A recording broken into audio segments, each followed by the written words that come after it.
ಮಾಜಿ ಪ್ರಧಾನಮಂತ್ರಿಗಳಾದಂತಹ ಮಣ್ಣಿನ ಮಗ ಶ್ರೀ ಎಚ್ ಡಿ ದೇವೇಗೌಡರವರಿಗೆ ಜನ್ಮದಿನದ ಶುಭಾಶಯಗಳು.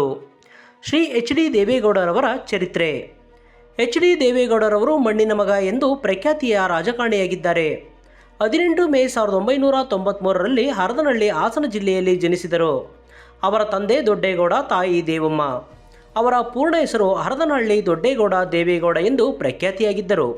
ಇವರ ಪತ್ನಿ ಚೆನ್ನಮ್ಮನವರು ಸಿವಿಲ್ ಇಂಜಿನಿಯರಿಂಗ್ ಪದವಿಯನ್ನು ಪಡೆದುಕೊಂಡಿದ್ದರು.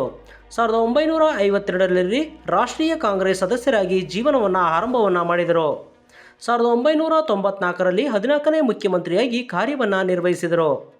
1996ರಲ್ಲಿ ಭಾರತದ 11ನೇ ಪ್ರಧಾನಮಂತ್ರಿಯಾಗಿ ಕಾರ್ಯವನ್ನು ನಿರ್ವಹಿಸಿದರು. ಈ ವ್ಯಕ್ತಿಯ ಸಾಧನೆ ಬಗ್ಗೆ ಹೇಳ್ತಾ ಹೋದರೆ ಸ್ನೇಹಿತರೆ, ದೇಶದ ಬಡವರಿಗೆ ಪಡಿತರವನ್ನು ವಿತರಿಸಿದಂಥ ಅನ್ನದಾತ ಎಂದು ಹೆಸರಾಗಿದ್ದರು.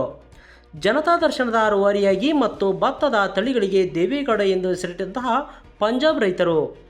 ಕೃಷ್ಣಾ ಮೇಲ್ದಂಡೆ ಯೋಜನೆಗೆ ಒತ್ತು ನೀಡಿದಂಥ ನೀರಾವರಿಯ ಪಿತಾಮಹರಾಗಿದ್ದರು. ಉತ್ತರ ಕರ್ನಾಟಕಕ್ಕೆ 17 ಸಕ್ಕರೆ ಕಾರ್ಖಾನೆ ಮತ್ತು ಕೃಷಿ ಉತ್ಪನ್ನಗಳಿಗೆ ಪ್ರೋತ್ಸಾಹಧನವನ್ನು ನೀಡಿದರು. ಕಾವೇರಿಗಾಗಿ ಉಪವಾಸ ಕುಳಿತಿದ್ದಂತಹ ಜನನಾಯಕ ಎಂದು ಹೆಸರುವಾಸಿಯಾಗಿದ್ದರು. ಉತ್ತರ ಕರ್ನಾಟಕದ ಬರಪೀಡಿತ ಪ್ರದೇಶಗಳಿಗೆ ನೀರು ಹರಿಸಿದಂತಹ ಭಗೀರಥ. ಮಹಿಳಾ ಮೀಸಲಾತಿಯ ಹರಿಕಾರ ಎಂದು ಹೆಸರುವಾಸಿಯಾಗಿದ್ದರು. ಬೆಂಗಳೂರು ನಗರಕ್ಕೆ ಕುಡಿಯಲು 10 TMC ಕಾವೇರಿ ನೀರನ್ನು ಬಿಡುಗಡೆ ಮಾಡಿದರು. ಆಲಮಟ್ಟಿ ಜಲಾಶಯದ ಎತ್ತರವನ್ನು 524 ಮೀಟರ್ ಹೆಚ್ಚಳಕ್ಕೆ ಮಾಡಿದರು. ಇಮ್ಮಡಿ ಪುಲಕೇಶಿಯ ನಂತರ ಅಖಂಡ ಭಾರತವನ್ನು ಆಳಿದಂತಹ ಕನ್ನಡಿಗ.